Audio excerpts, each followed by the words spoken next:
আসসালামু আলাইকুম প্রিয় দর্শক, আমরা আজকে আপনাদেরকে খুব আনকমন একটা জিনিস দেখাবো। বাংলাদেশ কৃষি সম্প্রসারণ অধিদপ্তর কর্তৃক একটি মহা উদ্যোগ, যে উদ্যোগের ফলে বাংলাদেশের প্রতিটি কৃষক, প্রতিটি এলাকা, পরিশেষে পুরো দেশ উপকৃত হচ্ছে।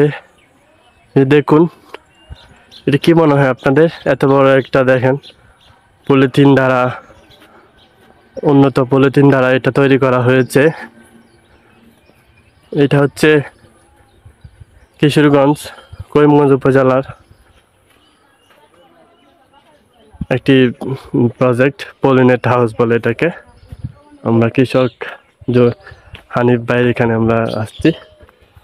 তো প্রিয় দর্শক, আপনাদেরকে দেখেন নিয়ে যাচ্ছি পলিনেট হাউসটা। দেখে খুবই সুন্দর। দূর থেকে আপনাদেরকে একটু দেখাই। বৃহত্তর ময়মনসিংহ অঞ্চলে ফসলের নিবিড়তা বৃদ্ধিকরণ প্রকল্পের আওতায় পলিনেট হাউস বাস্তবায়ন করা হয়েছে। দেখেন, এটা হচ্ছে বৃষ্টি থেকে ফসলের চারাগুলো রক্ষা করার জন্য, বিভিন্ন সবজির রক্ষা করার জন্য এটা দেওয়া হয়েছে। বৃষ্টি, অতিরিক্ত কুয়াশা বা অতিরিক্ত তাপমাত্রা এটা করার জন্য এই প্রজেক্টটা। চলুন আমরা ভিতরে যাই। দেখেন, প্রথমে ভিতরে ঢোকার পরে এখানে মিটার থেকে হচ্ছে যে যন্ত্রের জন্য। পরে হচ্ছে যে দেখেন ভিতরে তাপমাত্রা দেখেন, এটা অনেক অনেক বড়, কিন্তু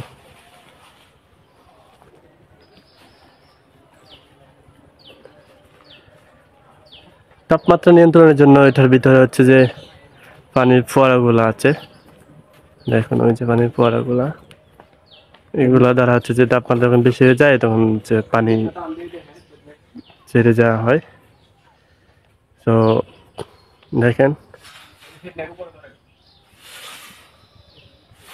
ওইটা হচ্ছে যে শেড দিয়া ঢাকা হয়। এই যে দেখেন, তাপমাত্রা বেশি থাকে, এইগুলা দিয়া ঢেকে দেওয়া হয়। ঢেকে দেওয়ার পরে হচ্ছে যে ওই এখানে পানি দ্বারা ইয়া হয়। দেখেন, দেখুন এটা হচ্ছে যে মিটার, মোটরের সুইচ এখানে দেওয়া আছে। এখান থেকে লাইনগুলো হচ্ছে যে পানির যে ফোয়ারাগুলা, এইগুলো এখানে চারা হয়। প্রত্যেকটি জায়গা সুন্দর, আপনাদেরকে দেখাচ্ছি। পরে হচ্ছে এখানে মোটর আছে, দেখেন পুরোটা।